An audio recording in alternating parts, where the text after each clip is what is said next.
Hey everybody, welcome back to this issue of Staffing Monthly as we are tackling the most pressing challenge that staffing agencies are facing today, and that is the candidate shortage. Where has everybody gone?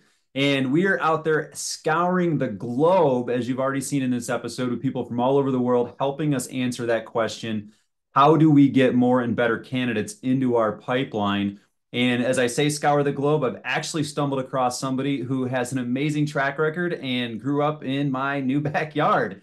This is Russell Leibowitz. He is the founder of Recruiting Me, which we're going to talk a little bit about that in a second, but he is of the industry, 25 years plus, and he's actually grown multiple successful staffing organizations, including an amazing success story, scaling one super quick in 7 months to multiple $1 million revenue, 50 headcount out, and just being a really awesome operation.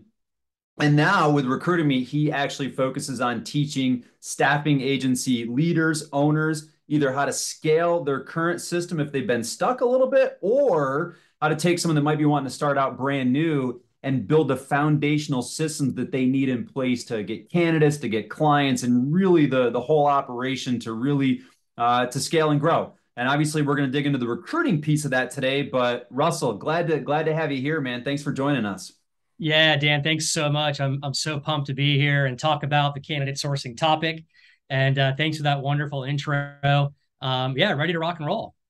Awesome, man. So again, as you know, you're of this industry. Every recruiter I talk to is like, we don't need more orders right now. We need more candidates. Where's everybody gone? Indeed is doing some weird things with how they're allowing agencies to use their platform. Facebook is kind of doing some things. So it's like, not only is there a candidate shortage, but it's getting a little bit different to use the tools that we've grown accustomed to. So I'm out there trying to answer the question, and I'm going to pose to you, how does a recruiter get more and better candidates in their pipeline? So how do you do that? Yeah, absolutely. So I think people get hung up on tools and, if there's a new shiny tool out there for candidate sourcing or recruiting, and really there's not, right? We all pretty much know the tools, right? You have Indeed, ZipRecruiter, Career Builder, Monster, LinkedIn. And these tools are phenomenal tools. And it's not to get away from them. It's like, hey, maybe I'm not using them the right way. And so that's what I'm a believer in, is really educating yourself on how to use LinkedIn in the most effective way to get those, what I call A player candidates, the passive job seekers that are always the best candidates to present to your clients. Yeah, no, I think that makes a ton of sense. And I think that, and I don't know if you've seen this in from your perspective in the industry, but I do believe what you're saying there, that we have a tendency, and I consider myself in this group, we have a tendency to gravitate towards the shiny new object, and yet we'll move to the next shiny object before we actually focus on training and being developed and mastering the maybe the not as shiny object in the past. So I see it the same way. So is that your response? Is that how you get more and better candidates? Is you just master the tools that are out there? Is that what you're telling me? That's what I'm telling you. And it's coupled with that. The tool is one thing, and where you're going to find your candidates. And I talk to recruiters and prospective recruiters who want to start their own recruiting agencies all week long. I actually just had a demo before I jumped on here. And what I've noticed is a lot of recruiters don't have a predictable like candidate acquisition system in place. Like they're lacking systems and processes, right? And that's where it starts. So I try to coach my members and any recruiters out there that I talk to is, when you get a new position, I know it's exciting. I get it. It's thrilling, but put the brakes on and think about the system that you want to set up. What is the journey and the path that you're going to walk that candidate through, right? That's most important. Hmm. And I think a lot of times that's overlooked. And so I put that in place, which I'm going to show you here shortly. I'm excited to show the audience here.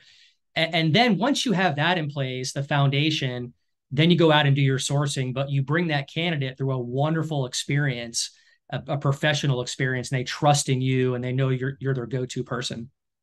So I love that. And if you've tuned into what we've talked about during the tech stack or the technology issue last month, it was all about how do you marry technology and the technological process with the human process, which ultimately, the human being is the most important asset of any organization, especially staffing agencies. So I like that you're marrying those two together and you're being conscious of that, and that you're actually it sounds like you're building a system that's intentional, kind of walking in the shoes of talent, seeing what is that candidate going to be experiencing, because if you can improve that experience, you're going to capture more of them, have a better brand in the marketplace. Is that, am I picking up on that the right way? Yeah, that's exactly what I've done and what I have feel has been successful through my candidate sourcing and screening candidates and placing the right candidate with clients. So Okay, so then before you jump into this, I want to push back a little bit because I know not everything is one size fits all. So this system, this amazing journey that's going to, give candidates a kind of a more appreciated experience going through this journey with an agency. Is there a particular industry or discipline modality? Is this a direct hire thing? Is this a temp to hire? Is this a healthcare, IT, light industrial? Like, what does this yeah. really work for? Yeah, it's a great question. So the story goes really simple. I'll give you the Reader's Digest version of it. I was doing contingency recruiting and contract placements for 25 years, and I still do that. And it's a great business model. About a year ago, I put the brakes on and I said, you know what? I really want to understand retain search because I never really did that, never played in that field. Mm. And it was a whole new beast. I didn't realize how much of a difference of a pitch and a structure that Night and was. day. It really is. And I thought, oh, I'd pick up on this easily. I know recruiting. I'm a veteran here. I can do this. And boy, was I wrong. So just last year, I put these systems in place that we're talking about that I guess you could say were maybe more geared towards retain search. But what I've realized, I've applied them to contract search, direct hire, engage search, and they've worked just as well, like just as good. Okay. Yeah. Okay. And so now, so that's the type, but what about like industry sector? Is this going to work just as well for me finding maybe a $15 an hour, distribution warehouse type worker as it is going to find like a nurse practitioner or a Python developer? Is that those systems are fairly universal?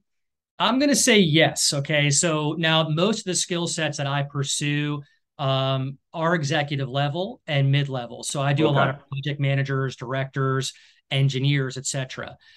So in that space, these systems that we're going to show have worked very effectively. Great. That's great. And again, I like to have that clarity so the audience knows exactly what we're looking at. So this is what we'll do, man. I want you to, you've got sharing controls. Yeah. So walk us through your system that's going to help people get more and better candidates in their pipeline and make more placements. Okay, so this is a URL that we create when we actually get a job, right? So when I talk to a new client, I record my Zoom call. I'm able to go back and transcribe all the notes that my client and I spoke about. And then what I do is I develop a page, an advertising page, essentially. To the candidates that I'm marketing. So when I come across a really good candidate, a lot of times they'll say, hey, can you send me some information about this? I'm busy right now. I'm working. Hey, no problem. And I send this page over to them that explains more in detail about the client that I'm working with. Typically, I'll put a video right here where I come on and I narrate this video and talk about the opportunity, what the candidate can expect. So it's very personal. It's, the candidate realizes we put a lot of time and effort into this. And it's not just a copy and a paste of a job description, right? So hopefully That's you can see this okay. that's fascinating. Yeah. So really take my time with this. And then this is also a link that if you're going to be advertising or marketing on any of the job boards like Indeed, which I often do, I simply will paste this in my description and direct the candidates to this type of page. So that's one part of it. The other part that I developed that has worked really well is when you get those candidates is our shortlist process. And what I realize is a lot of recruiters that I speak with, when it comes time to submit a candidate, they simply will attach a resume and put some bullet points in an email and fire it over to their clients, right? Yeah. Kind of an old hat strategy. But if you take your time and you really develop a good looking shortlist page, like you see right here with the scoring system and the candidates in place, this goes a long way with your client. It establishes a lot of trust and credibility, and it tells your client again that you're not the average recruiter. You're taking your time. You're developing a really sophisticated shortlist page for them. The client can click in further to each candidate's profile. There's a video introduction here that we place with our candidates, so your client can meet the candidate, etc. All your documents are hyperlinked right here. So that's been our shortlist process, which has been really highly converting from submittal to interview as well. So it's fascinating. So scroll down for me for a second because I saw that you took a play out of Amazon's playbook, or really e-commerce, which the staffing industry needs to do more of. You have the additional candidates. So it's a nice feature right there where you're highlighting this one that was in the short list of the expanded on, but you still have the ability to click on, Jill or Robert's profile right from there as they Correct. go through it. And it's just like on Amazon when I'm shopping for, golf clubs or whatever, that it will tell me, oh, you should consider these other options. And I think that's a great feature for client experience. Absolutely. Yeah. And I'll get back more onto the topic of candidate sourcing, but these are just little systems that we put in place. And of course, we've all may have heard of the most placeable candidate strategy. I'm a big believer in that is talking to passive A player candidates that you can market to clients, develop a page like this, very professional, put their video interview right here. And this is a great way to market your inventory essentially to prospective clients. Um, yeah. So, Yeah, go ahead. I'm so, sorry. so I, so I know that obviously you said you're going to get back to the candidate sourcing thing, but in all fairness, if you're working with the top half of the organization, like you mentioned, you're focused on now with kind of, managers and up, people that want to be represented, if you show them this is your way of marketing, this looks different. The candidate's going to feel like they're going to be actually represented by an agent, if you will. So I think that probably also helps you get more candidates in your pipeline, just the process that they think is going to happen for them, right? Absolutely. The feedback that I've received and other people in my network have received from following this strategy is when you send a page like this over to a few clients who are maybe in the market to hire a sales director within medical, for example, I get emails back like, Russ, this is great. You've actually saved me a lot of time. I like the way you presented this, easy to read. I'll get back to you this week. So it's just a different way of marketing efforts than most recruiters do, and it helps you stand out. Yeah, no, it makes sense. This is great. Awesome. Yeah. So as far as candidate sourcing, I'll show you a few techniques that I use. So, I use Sales Navigator on LinkedIn, and I'm sure a lot of us that are watching right now have used this tool. But, I'll come in here and do some pretty sophisticated Boolean searches and try to come up with a good result of, let's say, project managers or engineers, whatever I'm looking for at the time. And we've developed a tool that allows us to market and scale to a list of 500, 1,000, 2,000 of these candidates versus coming into LinkedIn and manually having to connect with them and manually sending them a DM. Um, Okay, so let me push back on it because there's a lot of those tools out there, and LinkedIn is always kind of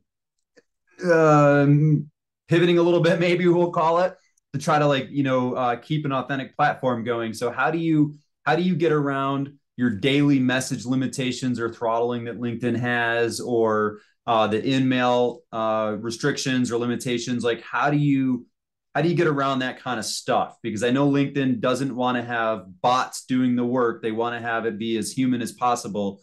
So yeah, I think that's a big one for our users to see. Absolutely. And it's a great point. And it's actually a responsible conversation that we're having because, I've used the automation tools for a few years and had a lot of success with them.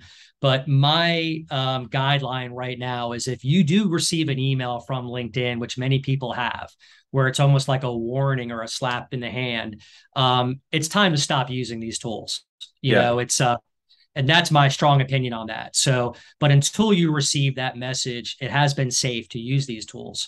I've never seen anyone get permanently banned from LinkedIn on the first warning. So that's been my experience. that's fair. That's a great point. Yeah. So to go further into that, we've set up the parameters and the safeguards back here to where you can, simply click back the amount of invites that you want to send every day. So as we all know, you get about 20 a day. So we try to be very conservative and bring this number back to maybe, between 10 and 16, right? So this is an example of how conservative we can be within the settings tool of this tool as it relates to LinkedIn. Yeah. Is there does this tool have the ability, like if you send out an invitation to connect, and sometimes they sit dormant or people aren't active on LinkedIn and they don't respond right away, or they don't accept it, can you actually rescind that invitation to again make it seem like you're an authentic person? and being prudent in managing your network on LinkedIn. Is that a functionality that you have? Yeah, another great question. So we do have that functionality here where if your number of pending invitation exceeds a certain level, and you can just set this the way you want it, it will automatically delete those or rescind those The invitations out. oldest one's got it. Okay. Yeah, so that saves you a ton of time as well versus manually having to go in there and do it one by one. It Yeah. does. Is there a special 954? Is there something special about 954? Yeah, so all the research I've done and the surveys that I've taken has shown that 1100 seems to be the magic number of when you'll get a message from LinkedIn. And so I like to be conservative and take that number back. I don't want to get near that number too much. So that's why we put it around there. All Yeah, right. All right. Okay. absolutely.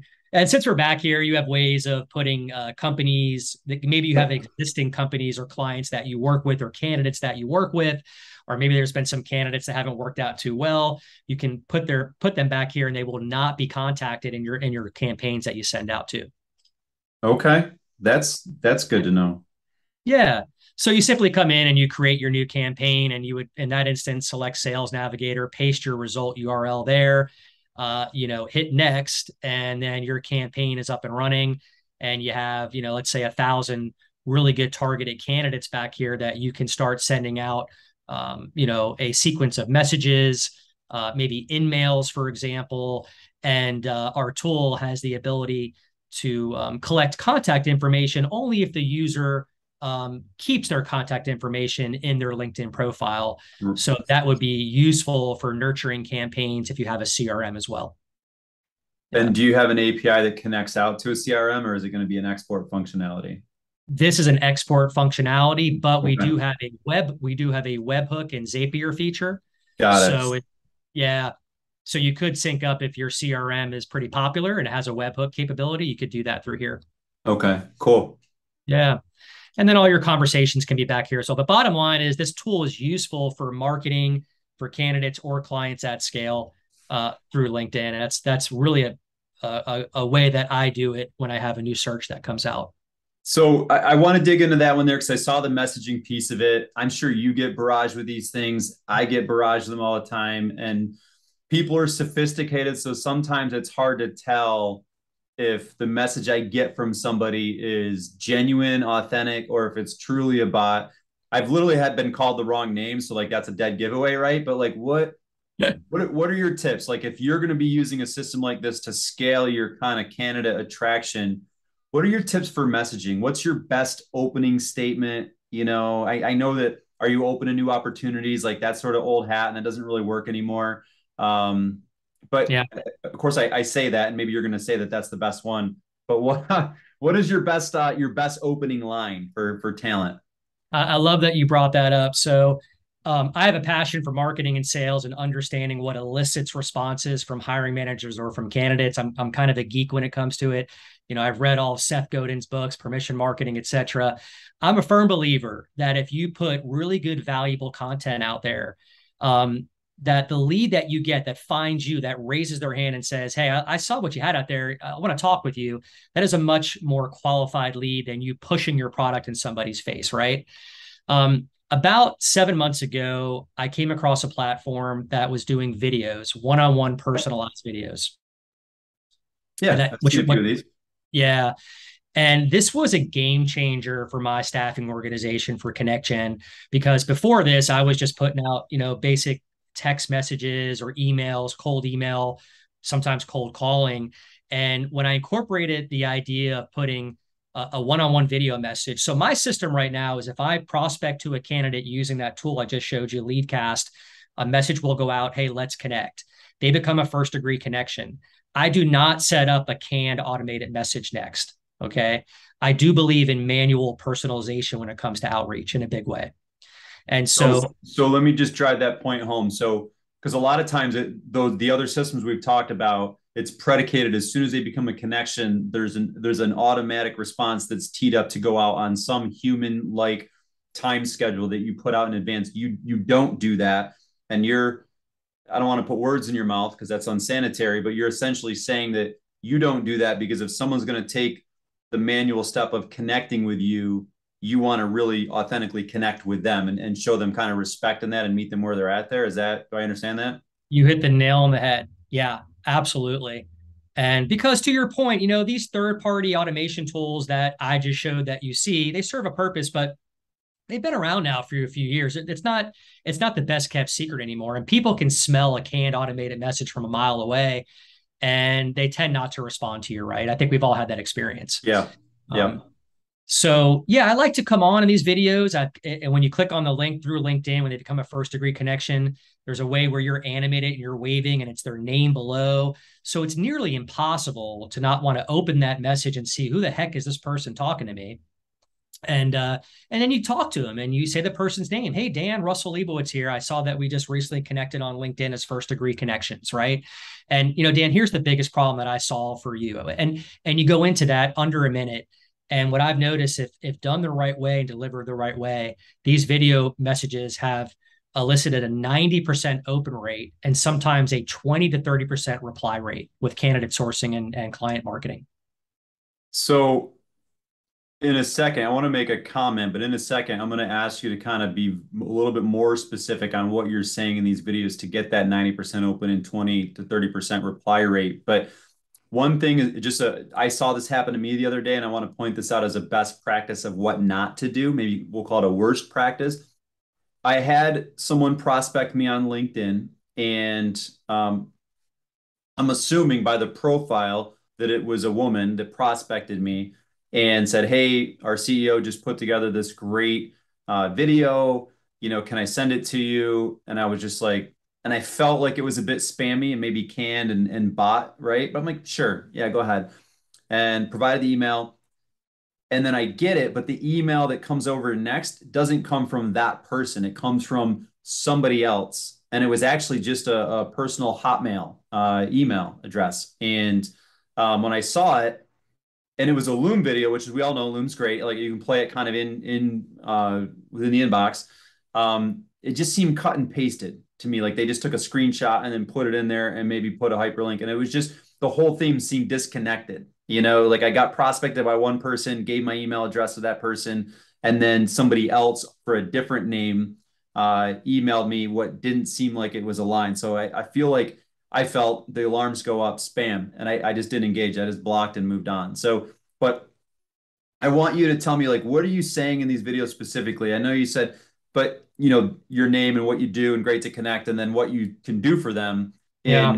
in under a minute. Like that's a lot, especially on a recruitment thing. So if you're trying to get candidates, so show me specifically here. It's interesting you brought that story up. I received the same exact message that you just described. Really? Yes. Yeah. Russell Hero Connect Chat. I see Sorry. that. Let me pause that. Yeah, the same one. You described it exactly how I got it. I didn't go as far as replying, so it's interesting you brought that up. Yeah. Yeah, that's funny. That's Yeah. funny. Yeah. So my pitch, I've got it so rehearsed because I do 10 or 12 of these a day. That's like my disciplinary action for outreaches. I love doing them. For me, I don't want to sit here and make 100 cold calls a day. So I have no problem spending 45 minutes shooting 10 to 12 videos, Yeah. Yeah. When your prospect gets it, that they come to essentially your branded video page, and you can even put like wallpaper behind here to dress it up a little bit if you'd like. And you've got your automated calendar down here if I'm to book with you. So I think of like really three things, and I kind of equate this to the golf swing, right? So if anyone's a golfer out there, you can get really complicated if you have too many swing thoughts in your head and shank the ball left or right. So when I do these videos, I think of three things. I think of, okay, this person's going to want to know who I am and why I'm reaching out to them. So that's when I come on. Hey, Dan, Russell Leibowitz with ConnectGen. I see that we're recently first degree connections, right? That solves that mystery. Number two, what is the biggest problem I'm going to solve for them? Like that's all they care about right now. Like, what's in it for me? Yeah. Yeah, what's in it for me? So, hey, we're really good at discovering and securing A-player candidates for key functional leadership roles. And by the way we do that is we roll up our sleeves, we call into companies that may be in your space, and we build relationships with the elusive 10% of employees who are meeting and exceeding company objectives year over year. That's how I pitch it, right? So there's some value there. You get the manager thinking, who are these candidates? I want to see them. So that's on the client side, right? On the candidate side, you can juice it up with what the job is all about, why they want to work with this company, what makes this company different. So those are my messages for the candidate sourcing side. This works fantastic for candidate sourcing, even better than client marketing, right? I can imagine, because again, clients are barraged by sales and marketing and all the flashy techniques all the time. And that's why they invest a lot of money in gatekeepers and auto dialers and all of that stuff. But candidates, they still crave a human connection and a seamless process, so this makes sense to me. Yeah. And the feedback that I've received from candidates when I send these videos out through email or through LinkedIn and even through Facebook, it works on Facebook. They've never seen anything like it. They tell me, wow, I've never gotten an outreach like this. This is really unique and different. Let's talk. So we get a lot of high conversions with meetings through these videos. But back to the swing thought, right? So it's who I am, problem you can solve, maybe a quick little value prop, a little bragging on your side, but like very humble brag. We just placed 2 people like you at this company, or our retention rate is 96% because we have X, Y, and Z in place, something that's relative. And then I wrap it up with a call to action. Hey, I've made your life easier. My automated calendar is below. Go ahead and choose a time that works for you. I look forward to meeting with you. Have a great day. Pretty much how I wrap it up. Yeah. And you're putting 10 and 12 of those out on the client side a day. And I know I want to get back to the candidate side, but and your conversions are still 20, 30% getting meetings on that kind of stuff? Yeah, 30% is aggressive, but there's been days where I'll shoot 10 videos and get 3 replies. Okay. But on average, you can expect 1 to 2 replies. And again, when I say reply, to me, a positive reply is, hey, great video, just hired somebody, don't need anybody right now, but let's stay in touch. That's a positive reply to me, right? Sure. So that is someone that goes into my CRM, my ATS for a nurture campaign sequence, and I will turn opportunities into paid customers through that system down the road. Yeah, no, that makes a ton of sense. Okay, so back to the candidate side. So I know we set the table of kind of your methodology for using this, but I am thinking about a lot of our viewers out there that do production recruiting, kind of the heart of staffing, where they have clients that say, I need 8 of these people, or I need 6 of these people. Like, how do you think you could scale this type of system for that? Like, what do you think your upper limit? Obviously you're like a superhero in this, but what do you think your upper limit is if you were going to focus on just this method for sourcing, of how many candidate, videos you could send out a day to fill the pipeline? Yeah, no, it's a good question. So, if I was in the place where I secured a new client and I need to hire 10 or 15 or 20 people for a project, is that kind of what we're talking about? Yeah. Little higher volume. So, I use Indeed and I pay for the unlimited resume subscription. So people watching may use this as well, but I've had a lot of success with Indeed, and, I'm not a big job board advocate person. I feel like sometimes there's active searchers on here that aren't the best candidates. But what I have noticed with Indeed is a lot of the candidates that I prospect to at scale, are working. Like they're at a company, they're doing well, but they hear from me and they're intrigued by what I have, so they agree to meet with me. So I'm seeing a lot of passive candidates in here. So you're focusing more on outreach of what you find on the resumes then versus maybe the active replies to a job ad. Correct. So, I'll come in here and just type in my keyword. We'll just do project manager for this example, and and then I use the resume search feature here, and I'll get I'm not sure why it's not populating the names in here, but anyways, I'll get a bunch of names here, and then I will typically filter by people that are, you put the limit the search to job title, right? So exactly. Yeah, Last month, a little more active. Oh, is that why? Okay. Yeah, I think it's only gonna show you that, and then you click on it, and it's gonna show the person, right? I'm guessing that would be my guess on this, but this has actually changed a bit when they retooled things a couple months ago. Yeah, no, you're right. So, anyways, so I'll load up people. I'll be able to check them here and then send out a mass email to 50 or 100 candidates. And what I do is I go back to the job search page that I created, and I'll direct them here so they have more information. So I'll avoid that conversation when they'll get my message on Indeed and be like, hey, can you send me more information? Like, it's already here for you. Here's the page. I get out in front. Okay. Yeah. So this is your one-to-many tool. So if you're going to do like a production recruitment, it might not be the best tool to do those one-to-one videos. Maybe those are more of those kind of, higher end placements or, mid-manager up type stuff. But if you're doing production recruiting, this is your one-to-many. You would direct them there. Maybe you've got a nice video where you're kind of talking to the candidate, the single person that's reading it at the time, drawing them into it. So that makes more sense. So it's almost like you're creating your own job ad on your site that's personalizing it more than we can get on the Indeeds or the ZipRecruiters. And I'm not bashing those job boards. Like they serve a purpose for sure. But this is your one-to-many tool? Yeah, about a year ago, I received a big order from a company. They wanted to hire 45 tower climbers because I'm in the wireless 5G infrastructure space for recruiting. And I use this method that I showed you right now to scale and source and get candidates that way, because it didn't make sense for me to shoot one-on-one videos on LinkedIn to tower climbers. They're not gonna find them on there. So do you ever have the ability, like, let's say you have if you're in that space and you're working to recruit for a particular company, have you ever added maybe a second video that just talks about the company? Maybe you work with someone out there like an Elena Valentine that does like company recruitment videos, and where you basically say, hey, this is what it's like. And it's a nice promo shot, but it's all about kind of the culture and why people should work there. And then your video talks about the specific role. Like, have you ever kind of double up the video, or is that too much on one page? Is that like the Starbucks effect at that point? No, it's actually a great point. This may answer that question. I just changed connected on LinkedIn as preset. Pardon me. Let me pause that. So this is my Recruiting Me branding page that I use for videos. And I put a reel of videos down here of like positive case studies, customer testimonials. So to your point, after your video pitch is done here, the 45-second or minute video pitch is done, it rolls right into this and autoplays videos. Okay. So your prospect can literally sit here and do their due diligence, get some social proof on who you are, see more information, and watch these videos. So you have that ability. That's awesome. Yeah. And then you can put some calls to action buttons down here too, to take them to certain videos that you want to take them to, etc. Yeah.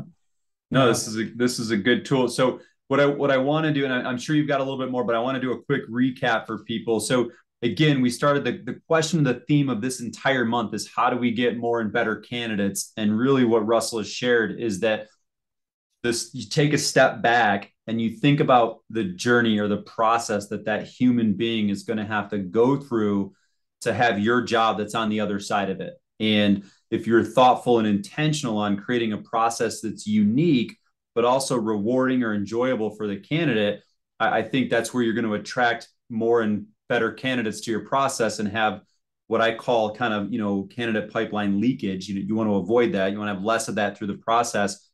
And I also think it's a process, and again, not to deviate too much away from the candidate side, but it's a process that you could showcase to prospective clients and say, this is how we recruit. This is, can you see how this type of process would attract more and better candidates?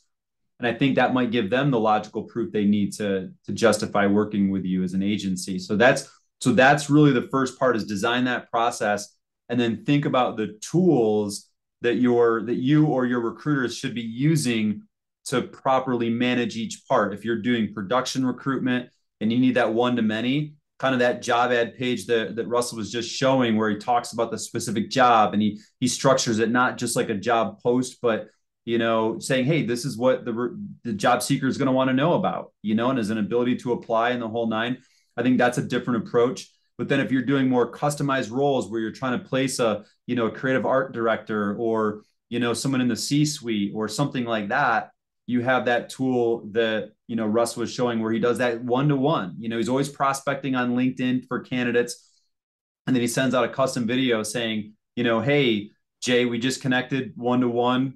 Great to meet with you. This is what I do. I'd like to talk to you about a specific role if you're open, whatever. So so those are the right tools that you think about how you're actually trying to process people through, and you're not trying to force fit the wrong tool at the wrong time in the process. Have I been taking copious notes, Russell? Did I get that right? And you pass. That was phenomenal. Yes, absolutely.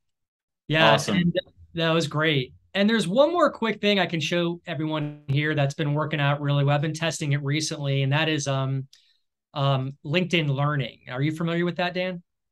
I am a little bit Yeah. as far as some of the classes, but I've not actually posted here. Yeah.